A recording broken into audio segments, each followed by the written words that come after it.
Welcome back to the London Futurists podcast. Our subject in this episode may seem grim. It's the potential extinction of the human species, either from a natural disaster like a supervolcano or an asteroid, or from our own human activities, such as nuclear weapons, greenhouse gas emissions, engineered biopathogens, misaligned artificial intelligence, or high-energy physics experiments causing a cataclysmic rupture in space and time. These scenarios aren't pleasant to contemplate, but there's a school of thought that urges us to take them seriously, to think about the unthinkable, in the phrase coined in 1962 by pioneering futurist Herman Kahn. Over the last couple of decades, few people have been thinking about the unthinkable more carefully and systematically than our guest today, Sean ÓhÉigeartaigh. Sean is the author of a recent summary article from Cambridge University Press that we'll be discussing: Extinction of the Human Species, What Could Cause It, and How Likely Is It to Occur? Sean is presently based in Cambridge, where he is a Programme Director at the Leverhulme Centre for the Future of Intelligence. Previously, he was founding executive director of the Centre for the Study of Existential Risk, and before that he managed research activities at the Future of Humanity Institute in Oxford. Sean, welcome to the London Futurist podcast. Thank you. It's a pleasure to be here. Great to have you, Sean. I think we first met when you were at FHI before you defected from Oxford to go to that other place. And before we get going, I just wanted to take this opportunity to invite our listeners to visit a website called moral.me. Habitual listeners will know that I'm a co-founder of, and David is an advisor to, a startup called Contium, which, among other things, is very interested in the possibility and the implications of machines becoming conscious in the next few years or decades. And we are assembling a database of people's moral instincts in order to help align future very advanced AIs. So if that interests you, go to moral.me and take a look. Now, let's get on with the conversation. So, Sean, how can we reach a sensible view about which possible causes of human extinction deserve more attention and which are just, let's say, Hollywood escapism? In other words, how can we move beyond mere guesses and hunches to somewhat reliable estimates? I would say we can move towards this with some difficulty. The first thing is asking the question, what would it actually mean, or what would it take to cause the human species to go extinct? We are in many ways quite different from nearly every other species that has existed on Earth. We've managed to gain a foothold in nearly every environment on the planet. We have the ability to store knowledge, to adapt to our surroundings, to learn about threats that we face, and hopefully to respond to those threats, and to transmit knowledge about all these things into the future. So we are in some senses a lot harder to wipe out in terms of all of us than other species that are much more dependent on a local environment and that don't have the ability to learn about and respond to threats. So asking the question, what could disrupt all of us or change our environment in such a way that we couldn't respond and we couldn't keep reproducing? That's a first question. And I think a great paper that lays this out is Evin et al.'s Classifying Global Catastrophic Risk paper. We can ask generally what it would mean to respond and be prepared for such threats. Anders Sandberg and colleagues from FHI had a great paper on this, Defense in Depth Against Global Catastrophic Risk. We can look at specific areas of risk and really delve into the scientific literature and look into, well, what is the evidence that exists already about the worst case scenario here? And what do the trends tell us about how bad it could be? And are they things that we could respond to? For some of these areas of risk, there is at least some sort of record. So we have some sense for how many large asteroid impacts there have been in the solar system and what the impact on Earth has been when something of a sufficient size has hit us. Ditto things like volcanic eruptions and so forth. When it comes to emerging threats where our own activities are a big part of it, it starts to get a bit trickier. So if we're thinking about something like climate change, changes in climate have happened in the past, but a change in climate happening at the speed and scale that it's currently happening, driven by human activities, is in some sense quite a new challenge. But we can at least draw on quite a lot of scientific literature that is growing all the time to figure out what is the worst case scenario here likely to look at. And then where it gets trickiest of all is when we're looking at entirely novel or unprecedented developments, such as the development of powerful new sciences and technologies. From the 1950s, we've had nuclear weapons. We're developing artificial intelligence. We're developing the ability to modify and engineer pathogens that would be unlike anything we've faced before. And there we need to draw heavily on expert views, forecasting, and a number of other techniques that basically involve drawing our best estimate from expert judgment. And there we can never really be certain. Yeah. You've listed an impressive array of ghastly things that could happen. I can't remember who it was who I first heard argue this, but I've heard it argued a number of times, and I find it pretty persuasive that most of those things could cause immense damage, but not many of them are really an existential threat. An asteroid might be, but we probably could blow it up or deflect it. Climate change could well cause enormous suffering, but it's not likely to extinguish everybody unless we get to some incredible tipping point and behave really, really recklessly, and it utterly destroys life on Earth. The things that are more likely to be existential in the sense of killing everybody, number one is AI, and number two is a really bad pathogen. Do you agree with that argument, or do you think we should be equally concerned about existential risk from other sources? I generally agree with that assessment. In reviewing the scientific literature for this paper, my conclusion is that getting everybody is actually a really, really high bar. Some people have done estimates on the background likelihood of human extinction from exogenous threats that aren't anything to do with our activity, what the likelihood of that is, and it's pretty low. For example, it's hard to imagine a supervolcano getting everyone. Climate change is going to cause bad impacts, particularly on the regions that have contributed least to it, like the Global South. But recent projections suggest that both the best case outcomes and the worst case outcomes are likely off the table because of what we now know about the sensitivity of the Earth system to carbon. So that's bad news and good news.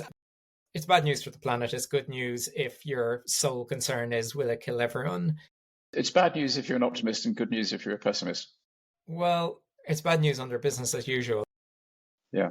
We should care about more things than just will it kill absolutely everyone. Yeah. But what I will say is that there are some of these things where we do need to think a little bit about how these things interplay with each other.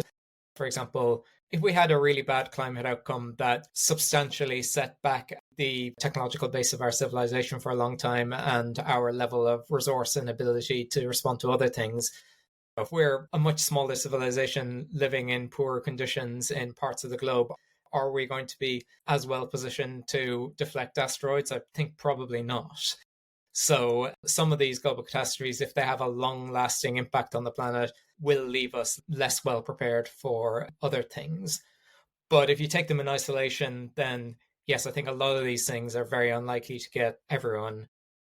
I do think that you'd have to be very confident to say that level of threat doesn't exist from developments like AI.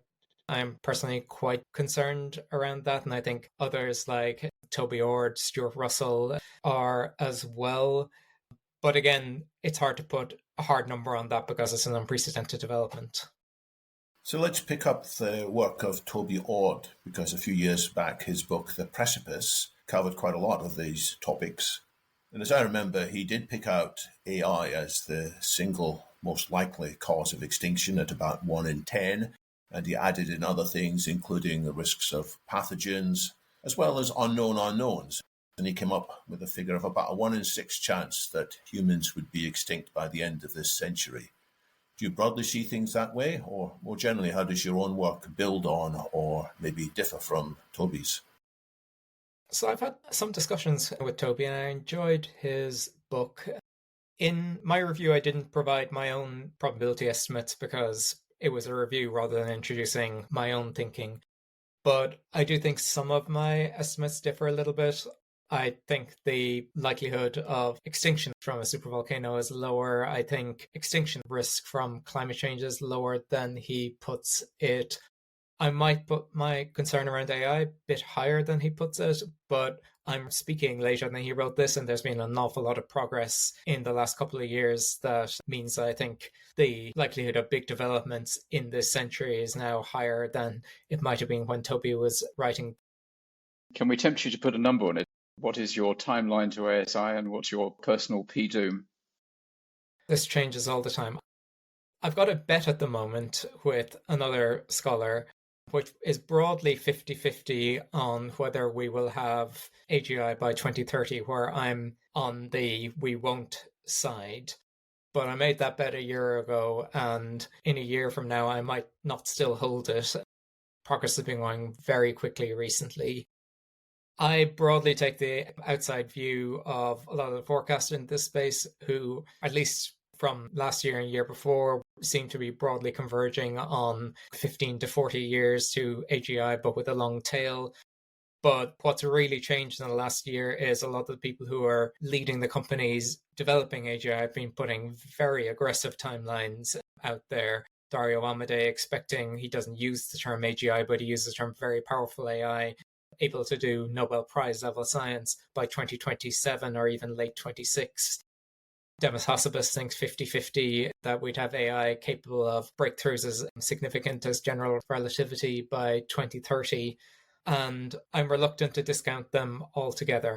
My outside view is still a bit more conservative than those estimates, but I'm quite uncertain about it. In terms of P-doom, should we achieve that? I have quite a bit of concern. I think maybe a 1 in 3 chance that it all goes pear-shaped if we do. My threat models there, I think there's a couple. One is the loss of control scenario that's been articulated so well by Yukowski and Russell and others. One is that in the current climate where AI is being developed in the context of a perceived arms race between the US and China, particularly perceived from the US side, that creates a very dangerous dynamic in which very powerful AI might be used or misused in more dangerous ways, including integration into military contexts and so on. Generally, I'm concerned about if you put that level of power in the hands of humans, even if we've solved one version of the control problem, the outcomes could still be really bad. I'd agree broadly with everything you've said there. And I think it's worth jumping into the 2/3 possibility, because we don't do this enough. If there's a third possibility that we get artificial superintelligence and everything goes disastrously wrong and we go extinct, the 2/3 possibility is that we don't go extinct. And what happens then? My view is that then we're in a world where we have an entity on the planet which is much, much smarter than all of us put together and getting smarter all the time. And it likes us and it wants to help us. And our future could be absolutely wonderful. Nick Bostrom famously in his book Superintelligence did argue that the future was probably binary. It was probably either disastrous or wonderful. And I think that's right. I think that the upside possibilities are really wonderful. And we'll probably either get one or the other. I think there are some complicated situations in the middle. There's some version where the AI is much smarter than us and hasn't wiped us out, but we are effectively irrelevant. Our hand is no longer on the steering wheel of the future in any meaningful sense. And perhaps it's difficult for us to find any sort of meaning. We are no longer doing any science or anything like that that feels like it's progressing civilization. All the important things in the world and universe around us are so incomprehensible that we have no chance of understanding or engaging with them. Perhaps our existence is a bit like the existence of chimpanzees now, where we effectively benignly tolerate them, but we also constrain to a very great degree how much of the world's resources they can have or use, which maybe is okay for us. Although, of course, chimpanzees have the benefit that they don't know about it, and we won't be in that position. We could end up like the characters on the spaceship in WALL-E or like the Eloi in The Time Machine. That's clearly a possibility. But I think as a community of people interested in the future, we should probably talk more about the upside, because we don't want to just terrify people. We want to inspire them as well. Oh, I think we should talk about the upside, but I think this is a little more complicated than 2/3 good, 1/3 bad, so why not go for it? Oh, I'm not saying that. I'm sorry. I'm not saying take a 33% chance of extinction. Why not? That would be very reckless. Of course. If there was a possibility of avoiding it altogether, we should. I guess one other way of thinking about this, especially if you're thinking on long time scales, as I have been for this review, is that we are in some sense stewards of this planet and in some sense stewards of this solar system and this light cone. And we're rushing very quickly into a development that we're not going to be able to come back from, and where we need to get the first shot at it right. And there are many, many ways in which we could get the first shot very wrong and then foreclose the possibility that this planet, or indeed this part of the light cone, could ever produce anything of value. And we don't need to do it by 2027. We don't need to do it this decade. We don't need to do it this century. We can take time. We'll be right back after a quick break. If you spend way too much time online, first of all, same. And second, you need Promo Guy Talk Pills. I'm Rawal, and with Alex, we break down everything happening in tech, digital marketing, and the internet's latest chaos. No boring corporate talk, just real discussions with real opinions. So go on, press play. You know you want to.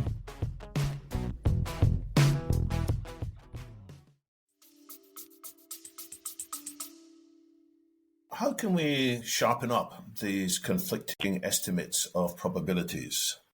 We have one suggestion there's maybe a 1 in 3 chance that bad things will happen once we reach superintelligence. Other people have got much higher estimates of bad outcomes. People like Eliezer Yudkowsky seem to imply it's more like 90% plus probability of bad things will happen. As a long-time software engineer myself, I'm aware that new software often has unexpected and surprising bugs. And I see new AIs often have unexpected emergent features that take their developers by surprise. So if anything, I'm more inclined to at least 50% chance that the new AI will behave in surprisingly bad ways. How can we move beyond just our feelings of intuition on this? And you pointed out, Sean, that we could look at some prior history of various events, but there's never been the invention of superintelligence before. Yeah. I think this is going to be a hard one to get anything close to consensus on. Firstly, you have all the people who think the idea of AGI is nonsense in the first place, and that's still a debate happening in the academic community. We can, to a certain extent, break this down into more trends and more threat models. First of all, we can look at progress towards something we might all consider to be at least a relevant level of AI capability. Some people even argue that AGI isn't entirely a coherent idea, or that we won't have a single point, we'll have something more like a spectrum. And we can start looking at things like how generally capable are these models, what's the trend in terms of the length of task that they can perform. And Meter in the US are doing great work on showing that the length of tasks that you can leave AI systems to do is doubling every 7 months or so. You can look at what kind of progress are we making in terms of AI being able to engage in AI research, which of course is a direct input into how fast AI progress can go. And that can inform our estimates in terms of how far can we go on the current paradigm and how quickly could we get to a point where humans are no longer the limiting factor in AI development, which I think might be, for me, the key factor there. And then we can separate that out from our various threat models. So what kind of progress are we making on the alignment problem, and how likely is it that we could get a loss of control situation? Do we have some sort of meaningful governance to constrain humans, even if the AI system is under control?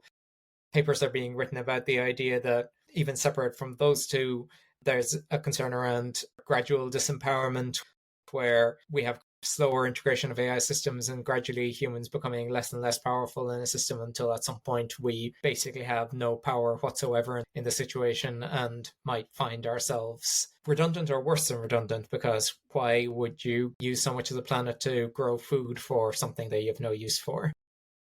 I guess we can explore all those threat models and we can look into what kind of progress we're making on controls on it. But given that it goes into both technical questions and governance questions and intuitions about the future, I think there's always going to be some level of disagreement. I hope we can get it narrower than 1% versus 99% or whatever the range of expert views at the moment is on it, but I don't think we're going to get to a consensus. What kind of progress are we making in controlling the development of advanced AI? Because there are signs that we're actually going backwards. There was attention given to AI safety institutes when they were formed, but at the most recent gathering of international leaders in Paris, they were more in the background. They weren't even safety institutes anymore. They were reduced to being security institutes.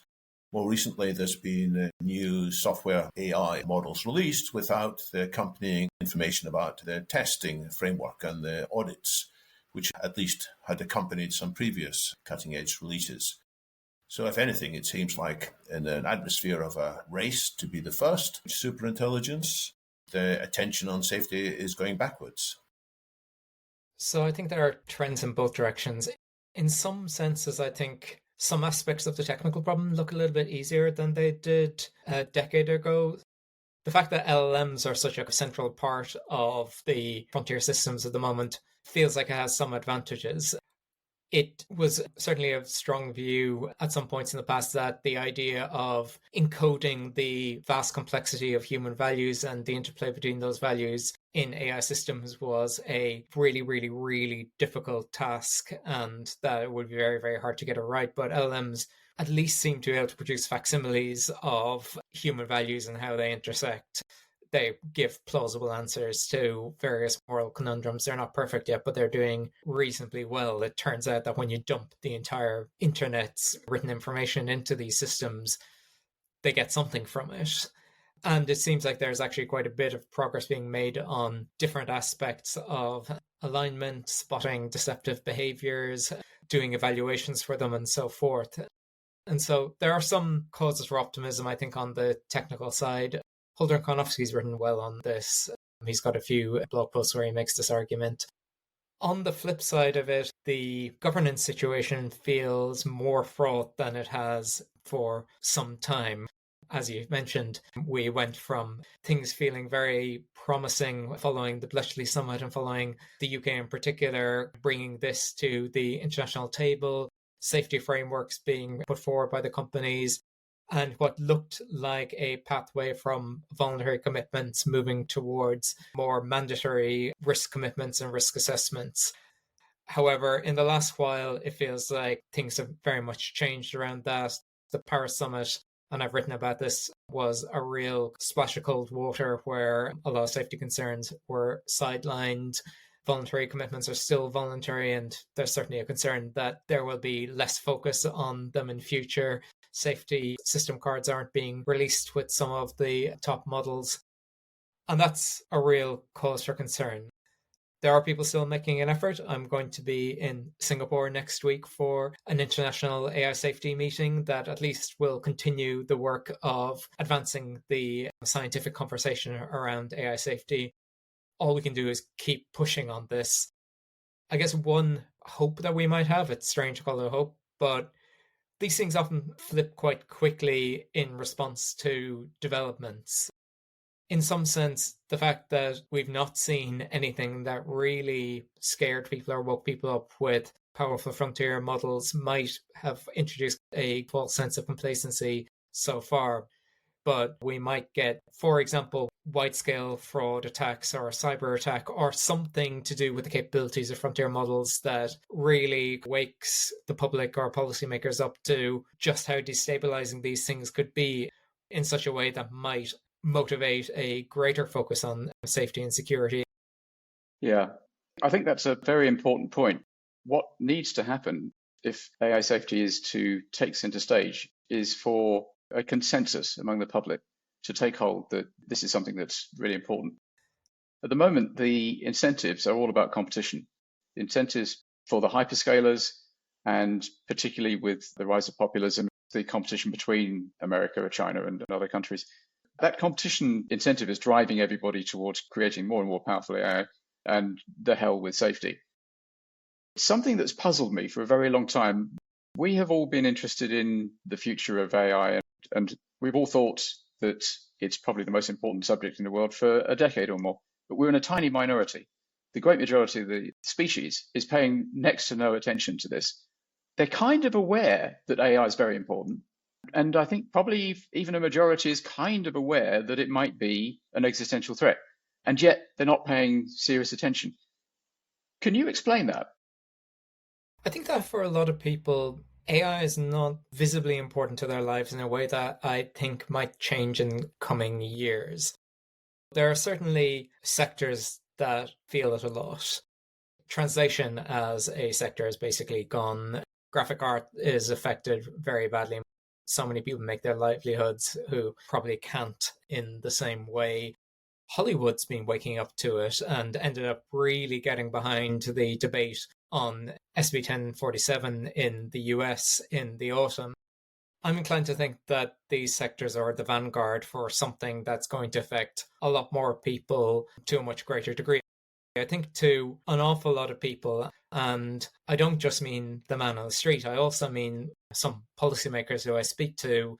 They had a go of ChatGPT in January 2023. It was a kind of impressive, cool gimmick, but it didn't feel like it affected their lives that much. And they haven't necessarily been tracking the ways in which it's been getting better since. And a lot of the ways in which it's been, to my mind, importantly getting better are not necessarily that immediately salient to people across a whole range of sectors. I track performance on hard scientific questions or frontier math or tasks specifically designed to be hard for AI, like Francois Chollet's ArcAGI and so on. But those things aren't as salient as it can have a conversation with you was. But if the trajectory we're expecting holds, then this is going to start affecting employment and a lot of other things to a much greater extent in coming years. And I worry that some of this will be masked by other narratives that are being pushed. So economic impacts can be blamed on, I don't know, immigrants or the war in Ukraine or whatever you want. But at some point, I think it's going to become obvious that when you have one paralegal doing the work of 10 paralegals in the past with these tools, you're not going to have 10 times as much law. And so you're not going to be able to employ as many people. And at some point, that's going to become more and more obvious. I'm not sure that's right, actually, that there won't be 10 times as much law. One thing we've seen with automation is that it makes services much cheaper and available to many, many more people. I think that as long as there are some jobs that machines can't do and that humans can, humans will keep retreating up the value chain to higher and higher value-added levels. And I suspect the change, the shift to full automation will be quite sudden. There'll be lots and lots of jobs for people, an accelerating churn as people have to retrain to do those higher value-added jobs.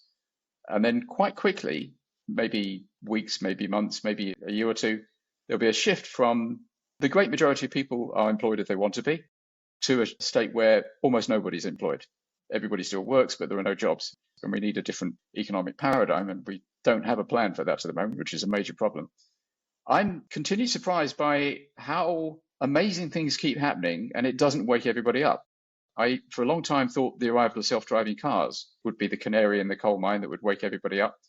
Self-driving cars are now running around in San Francisco and Austin and Phoenix and have been for quite a while. Nobody in the front.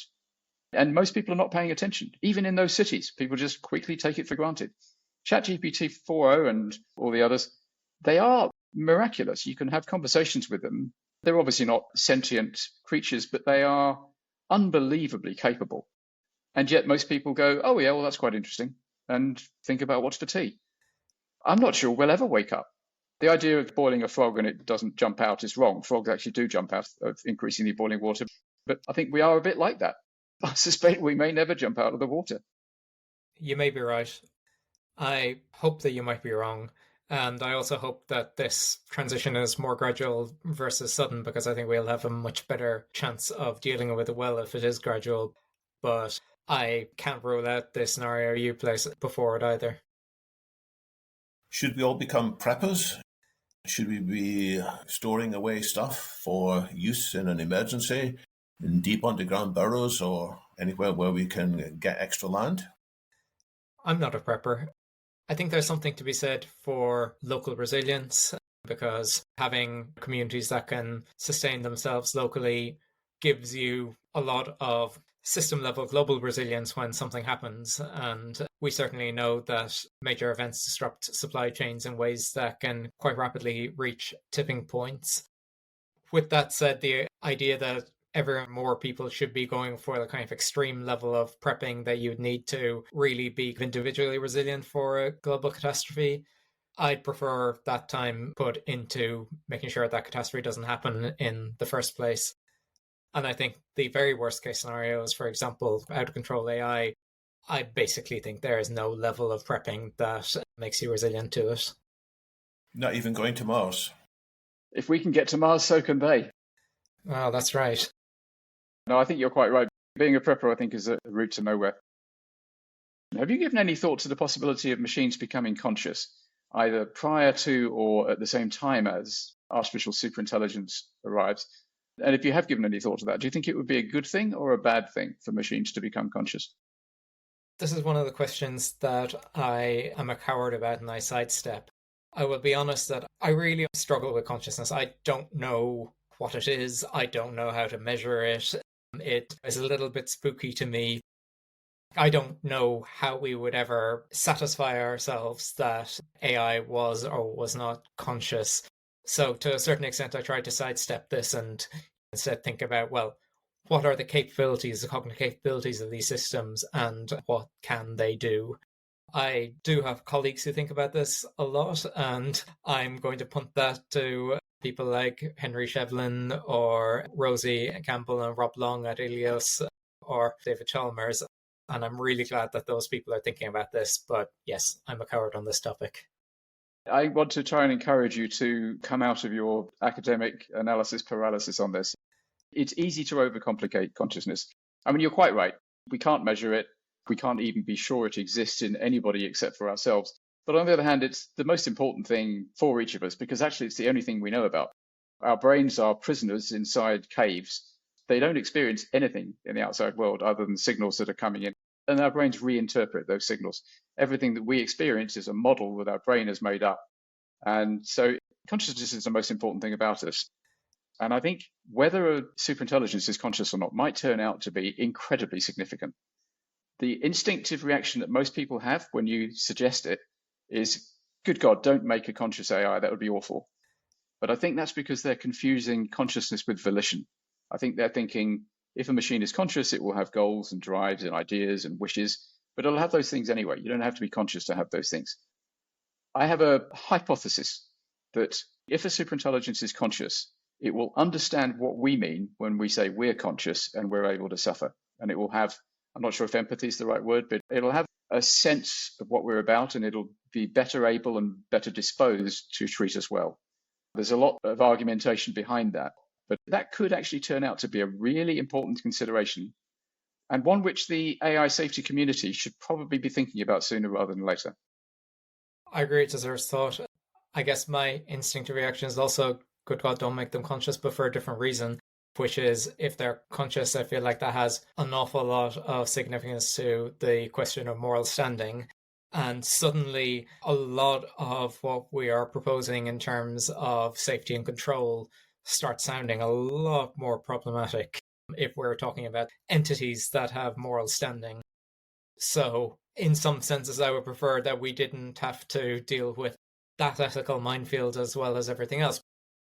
Do you mean that because we shouldn't be imposing our safety requirements on moral agents?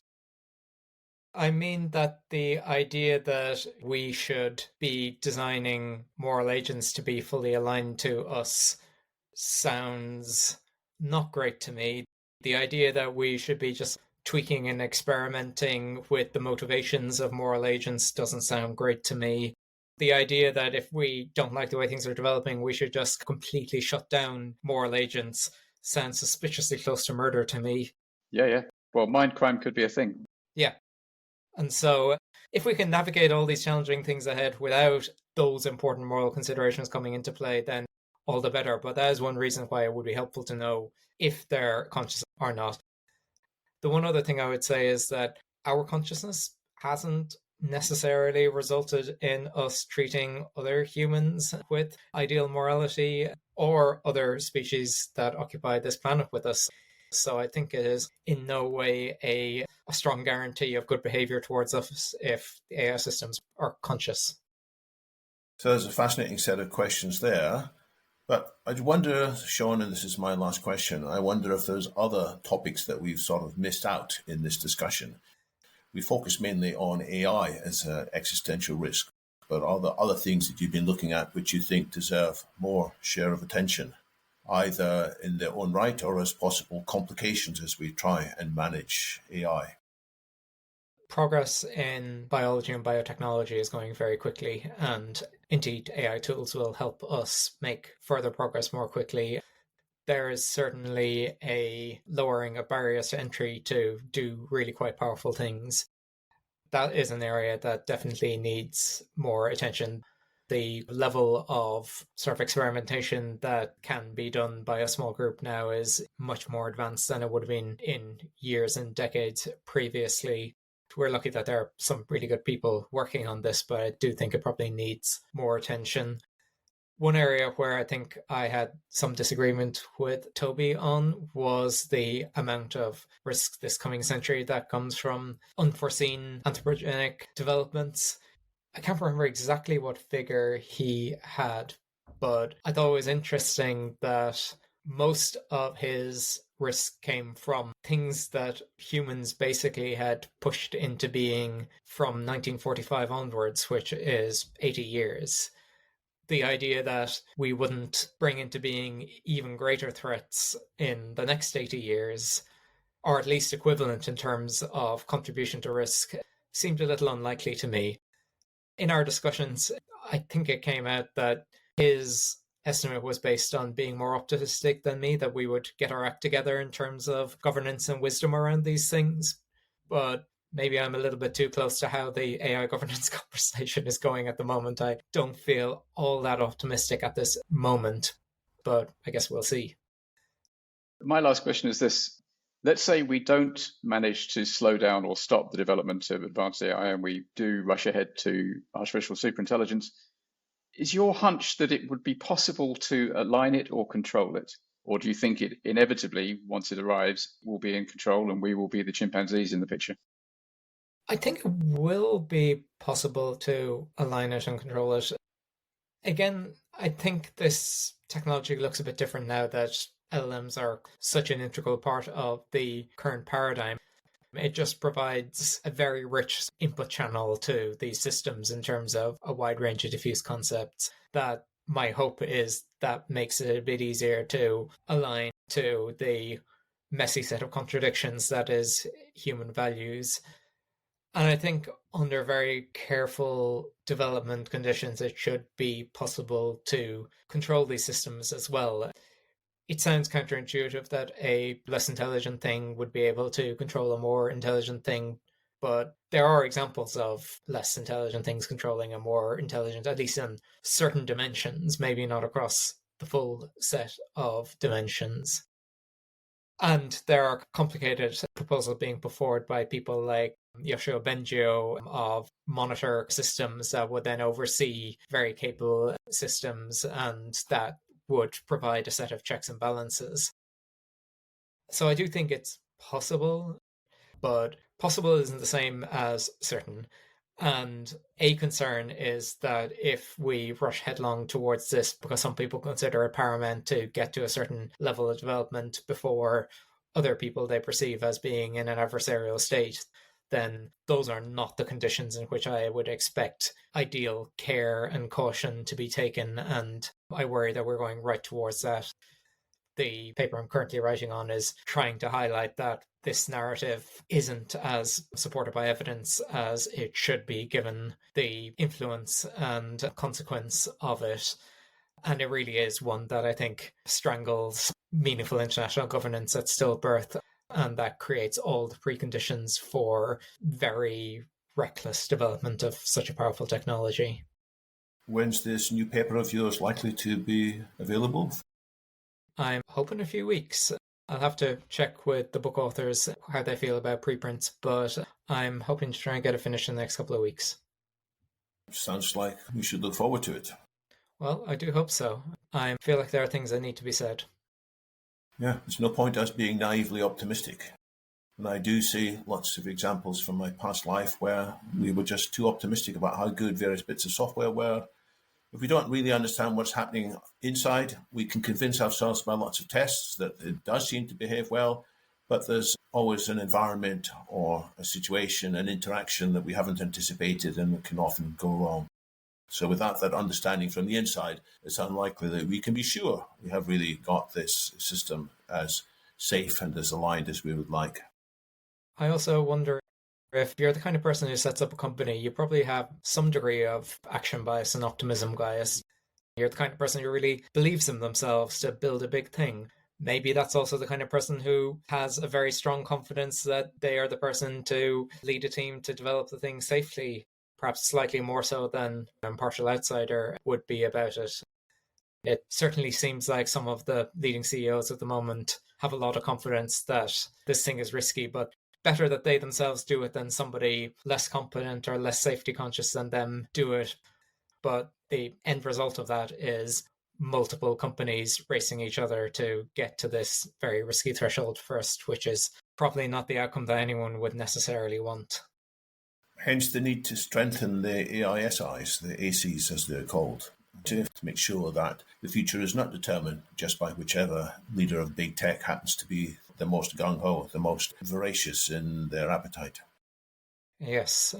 Overcoming what I think Anders Sandberg and Nick Bostrom called the unilateralist curse in a paper a couple of years ago. Well, you've given us a lot to think about, Sean. I look forward to finding out more about your future work. We'll keep an eye on it. And thanks for all the pointers you've given us, which we'll write up in the show notes.